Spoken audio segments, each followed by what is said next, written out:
Big TV భక్తి సమాచారం WhatsApp ఛానల్లో జాయిన్ అవ్వండి. అన్ని విశేషాలు ఎప్పటికప్పుడు తెలుసుకోండి. మనిషి తట్టుకోలేని కష్టాలలో అత్యంత భయంకరమైనటువంటి కష్టం కారాగారవాసం. కారాగారవాసం అంతటి భయంకరమైన కష్టాన్ని ఎదుర్కోవలసి వచ్చినప్పుడు కూడా కాలభైరవ చరిత్ర చదివినా, కాలభైరవాష్టకం చదివినా, కాలభైరవోపాసనం చేసినా వాళ్ళు రక్షింపబడతారు అంటుంది శాస్త్రం. అంత అద్భుతమైనటువంటి మూర్తి ఆ కాలభైరవుడు. సాక్షాత్ పరమేశ్వరుడే కాలభైరవుడిగా ఆవిర్భవించాడు ఒకానొకప్పుడు. కాలభైరవావతారంలో ఆయన లోకానికి కొన్ని మర్యాదలు నేర్పాడు. అందుకే ఒకప్పుడు అందరికీ ఎలా అతిశయం కలుగుతూ ఉంటుందో, గర్వం కలుగుతూ ఉంటుందో, అలా త్రిమూర్తుల యందు కూడా ఇటువంటి పోకడ ఒకటి రజోగుణ సంబంధమైనటువంటి వారి యందు కలుగుతూ ఉంటుంది. సృష్టికర్త అయినటువంటి చతుర్ముఖ బ్రహ్మగారు సహజంగా రజోగుణ తత్వంతో ఉంటాడు. అందుకే ఎరుపు రంగుతో ఉంటాడు. ఆయనకి ఒకప్పుడు ఎందుకో ఒక భావన కలిగింది. ఆయనకి 5 తలలు ఉండేవి. నాకు 5 తలలు, పరమశివుడికి 5 తలలు, సద్యోజాత అఘోర తత్పురుష వామదేవ ఈశానములని 5 తలలు అయినవి. నాకు 5 తలలు, నాకంటే బ్రహ్మగారికి 5 తలలు. నాకు శంకరుడికి ఏం తేడా? మేమిద్దరం సమానం, నేనే సృష్టిలో అధికుడు అని వేదములను పిలిచి అడిగాడు. నేనా కాదా అన్నాడు. ఋగ్వేదము, సామవేదము, యజుర్వేదము, అథర్వణ వేదము కూడా నువ్వు కాదు, పరమశివుడే సృష్టికంతటికీ కూడా మహాపురుషుడు, ఆయననే వేదములన్నీ కొలుస్తున్నాయని చెప్పి ఆయన అంగీకరించలేదు. ఆయన అహంకారం తగ్గించడానికి శంకరుడు సభలోకి ప్రవేశించాడు. ప్రవేశిస్తే ఒక్కొక్కసారి అతిశయం, గర్వం అనేటటువంటిది కలగకూడదు, కానీ అది కలిగితే ఎంతటి వారిని కూడా ఎలా పడగొట్టేస్తుంది అన్నదానికి ఈ ఆఖ్యానాలన్నీ వస్తాయి. రామకృష్ణ పరమహంస ఒక అద్భుతమైన మాట చెప్పేవారు. ఒకప్పుడు ఒక మహారాజు గారు ఒక భద్రగజం మీద ఎక్కి వస్తున్నాడు. భద్రగజం అంటే ఎంత ఉంటుంది? గురువాయూరులో రాత్రి కృష్ణుడి ఆలయం చుట్టూ ప్రదక్షిణం చేస్తాయి ఏనుగులు, అందులో భద్రగజాలు వస్తాయి. భద్ర అనే జాతికి చెందినటువంటి ఏనుగులు. అసలు ఆ ఏనుగుని చూస్తే ఓ పెద్ద కొండ శిఖరం నడిచి వెడుతున్నట్టు ఉంటుంది. వచ్చి వరుస క్రమంలో నిలబడతాయి గుడి చుట్టూ. అది ఎక్కాలంటే నిచ్చినేసుకుని ఎక్కాలి. కానీ ఎంత క్రమశిక్షణగా ఉంటాయంటే దాని కుంభస్థలం మీద కృష్ణ పరమాత్మ విగ్రహం పెడతారు. పెట్టి అర్చకుడు ఎక్కడానికి వచ్చినప్పుడు అది కాలు చాపి ఈ సంధి భాగం బయటికి వచ్చేటట్టుగా, ఎముక పైకి వచ్చేటట్టుగా ఉంచుతుంది. ఉంచి తల ఇలా పెడుతుంది. పరిగెత్తుకుంటూ వచ్చి అర్చకుడు దాని చెవి పట్టుకొని ఈ సంధి భాగమునందు ఎగిరి కాలు పెట్టి మెట్లెక్కినట్టుగా దాని శరీరం మీద ఎక్కేసి కుంభస్థలం మీద కూర్చుంటాడు. అంతెత్తునుంటుంది భద్రగజం. అది దగ్గర నుంచి వెడుతూ ఉంటేనే ఉద్విగ్నత కలుగుతుంది. అటువంటి భద్రగజం ఎలా ఉంటుందో అంత ఎత్తున ఉండేటటువంటి స్వరూపమైతే భద్రగజంలా నడుస్తున్నాడు రా అంటారు.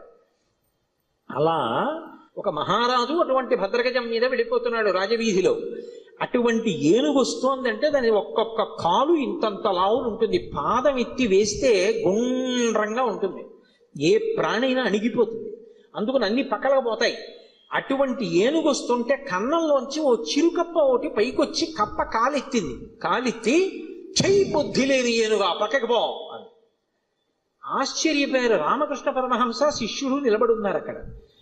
వాళ్ళకి సిద్ధులు ఉన్నాయి. ఆ శిష్యుడు చూసి గురువుగారి వంక తిరిగి అన్నాడు, హే బ్రహ్మన్, ఒక భద్రగజం వస్తోంది, దాని మీద మహారాజు వస్తున్నాడు. ఒక కప్ప కన్నంలోంచి బయటకు వచ్చి ఏనుగు మీద కాలెత్తి పక్కకు పోతావా పోవా అంటోంది. దీనికి బుద్ధిహీనత, అతిశయమా? ఎందుకు ఇలా కాలెత్తిందని అడిగారు. అడిగితే పరమహంస ఒక్క నిమిషం కళ్ళు మూసుకొని కళ్ళు తెరిచి అన్నారు, ఇవాళ సాయంకాలం ఈ రహదారి మించి ఒక జేబుకి చిల్లు ఉన్నటువంటి లాల్చీ వేసుకున్న వ్యక్తి వెళ్ళాడు. ఆయన జేబులో 4 పావలాకాసులు ఉన్నాయి. పావలాకాసు చిన్నగా గుండ్రగా ఉంటుంది కదూ, ఆ కన్నంలోంచి జారి పావలాకాసు కింద పడింది. కింద పడిన పావలాకాసు దుల్లుకుంటూ ఆ కన్నంలోకి వెళ్ళింది. కన్నంలో కప్ప ఉంది. కప్పకి పావలాకాసు దొరికింది. ఇప్పుడు కప్ప దగ్గర పావలా ఉంది కదూ, ఏనుగు మీద కాలెత్తింది.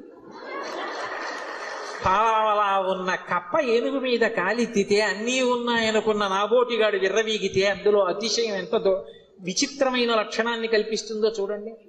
బ్రహ్మగారి అంతటి వాడికి ఒకప్పుడు ఈ ఆవేశం వచ్చింది. ఎందుకు అంటే తలల సంఖ్య లెక్క పెట్టాడు.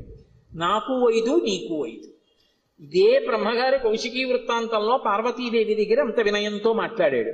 ఒకనాడు నా నొసటి నుంచి పైకొచ్చావు, నాకు పుత్రసముడివి, నా కాళ్ళు పట్టుకు నమస్కరించు, ఆశీర్వదిస్తా అన్నాడు. శంకరుడు చూశాడు, ఓహో చాలా ఉద్ధతితో ఉన్నాడు, అహంకారంతో ఉన్నాడు. నాకు 5 తలలు, తనకు 5 తలలు అనుకుంటున్నాడు. కానీ నా 5 తలల వెనక ఒక తత్వం ఉంది. అది తూర్పుకి తిరిగి ఉన్నటువంటి తలని తత్పురుష ముఖం అంటారు, దక్షిణానికి ఉంటే అఘోర ముఖం అంటారు, పశ్చిమానికి ఉంటే సజ్జోజాతం అంటారు, ఉత్తరానికి ఉంటే వామదేవం అంటారు, పైకుంటే ఈశానం అంటారు. ఈ పంచభూతముల మీద మోక్షం మీద అధికారం కలిగి ఉంటాడు 5 ముఖాలతో. ఖట్మండూలో ఉంటుంది 5 తలలతో ఆ శివలింగం. నాతో సమానుడు అనుకుంటున్నాడు ఈ బ్రహ్మగారు. ఆయన బ్రహ్మమస్తకావళి నిబద్ధతే నమః శివాయ అని పేరు. ఈ సృష్టి అంతా కూడా కల్పాంతం అయిపోయినప్పుడు బ్రహ్మగారు పడిపోతాడు. పడిపోతే చూస్తాట శంకరుడు, అయ్యో పాపం, మొట్టమొదట పుట్టాడు అందరికన్నా, వేదములు ఇచ్చి సృష్టి చెయ్యమన్నాను, ఈయన కూడా బొత్తిగా ఇలా శ్మశానంలో పడిపోతే ఏం బాగుంటుంది, ఈయనకో మంచి స్థానం ఇద్దామని చెప్పి ఆ పుర్రి తీసి ఓ తడపలో గుచ్చుకుని మెళ్ళో వేసుకుంటాడు. ఆయనకి చేతకాక కాదు, ఓ బంగారం గొలుసు చేయించి ఇచ్చేవాళ్ళు లేక కాదు, బ్రహ్మగారిని గౌరవించడానికి ఓ పుర్రేసుకున్నాడు. ఇలా ఎంతమంది బ్రహ్మలు విడిపోయారో ఆ పుర్రెల మాల పెద్ద మాల అయింది. పునుకల పేరు కంఠమున భూరి భుజంగము భూషణంబుగా అనయము భస్మధారణము ఎద్రి నివాసము మేరు విల్లుగా అనుగుగ దంతి జన్మమును హస్తమునందు కపాల చోళముల్ పడిబడి దల్తు శంకరు కృపావర రూపమును ఆశ్రయించదన్నంటారు. ఇప్పుడు అంతమంది బ్రహ్మల యొక్క పునుకలు ఆయన మెడలో హారంగా ఉంటాయి, అందుకేసుకుంటాడు పుర్రెలమాల. అరే, ఈ బ్రహ్మకి అతిశయం కలిగిందని తనలోంచి ఒక ప్రాణిని ఉత్పన్నం చేశాడు. భృంగి యొక్క అంశ, భృంగి యొక్క అవతారం వచ్చినటువంటి వాడు. ఒక్కసారి పరమశివుని అంశతోటే భైరవుడు ఉత్పన్నమయ్యాడు. ఆ భైరవుడు ముమ్మూర్తుల పరమశివుడు ఎలాగే ఉంటాడో అలాగే ఉంటాడు. ఆయన వస్తూనే ఆ బ్రహ్మగారి యొక్క పైన ఉన్నటువంటి తలకాయని పెద్ద యుద్ధం చేయలేదు, ఇలా గిల్లేశాడంతే. లోకంలో చూడండి, మాట అంటారు, అదే అలా గిల్లేస్తున్నాయట్రా అంటారు. అన్నిటికన్నా తేలిక ఏమిటంటే గిల్లేయడం. అలా వెళ్ళిపోతే ఇలా గిల్లేసాడు అనుకోండి, తీయిపోతుంది అంతే. అది బాగా బలం ఉన్నవాడు ఏం చేస్తాడు, గిల్లుతూ ఉంటాడు. గిల్లి గజ్జాలు ఎట్టుకుంటాడు రా అంటారు. అందుకే గిల్లేయడం అంటే అంత తేలిక. యువతల వాడికి బలం ఎక్కువ ఉంటే బలం తక్కువ ఉన్నవాడిని గిల్లేస్తాడు. అందుకే బ్రహ్మగారి 5వ తలకాయని కష్టపడి తొలగతోశాడం లేదు, గిల్లీశాడంటారు. శంకరాచార్యులు వారు సౌందర్యలహరిలో కూడా అలాగే రాశారు, అంత అందంగానూ రచన చేశారు. మృణాళీ మృద్వీనాం తమ భుజలతానాం చతసృణాం చతుర్భిః సౌందర్యం సరసిజ భవస్తౌతి వదనైః నకేభ్యః సంత్రస్సన్ ప్రథమమథనాదందకరిపోః చతుర్ణాం శీర్షాణాం సమమభయ హస్తార్పణధియా అన్నారు. శంకరులకు శంకరులే చెల్లు. అహంకరించాడని కాలభైరవుడు ఓ తలకాయ గిల్లేశాడు. ఏమండి, ఇప్పుడు నేను ఇలా పట్టుకుని ఇలా గిల్లేశాను అనుకోండి, ఆ మిగిలిన పువ్వు ఏమనుకుంటుంది, దాన్ని ఒకదాన్ని గిల్లేండి నా జోలికి రాడనుకుంటుందా? ఏమో ఇలా అన్నవాడు మళ్ళీ ఇలా అంటే అది ఉడికిపోతే మళ్ళీ వచ్చేస్తుందేమో చెయ్యని. ఇప్పుడు ఇలా అన్నవాడు మళ్ళీ ఇంకోటి ఇలా అంటే 3 ఉంటాయి ఇంకా. అందుకని ఆయన ఏం చేశాడంటే బ్రహ్మగారు ఒక తలకాయ గిల్లేయగానే ఇంకా 4 తలకాయలు మిగిలాయి. అమ్మవారి వంక చూశాట. అమ్మవారు 4 చేతులతో ఉంటుంది కదా. అమ్మా, నేను తామర పువ్వులోంచి పుట్టాను, నీ చేతులు తామర పువ్వుల్లో ఉంటాయి కాబట్టి మన ఇద్దరికీ ఓ బంధుత్వం ఉంది.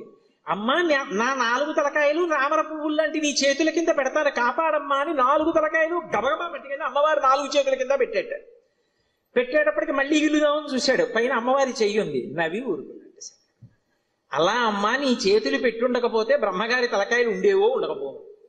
ఏమో గిల్లేసిన వాడు ఓటే గిల్లుతాడని నమ్మకం. కాబట్టి నకేభ్యః సంత్రస్సన్ గోటితో గిల్లేశాడంతే. కాలభైరవుడంతే అంతటి ప్రచండ శక్తి స్వరూపం. For more videos like this, subscribe Big TV channel.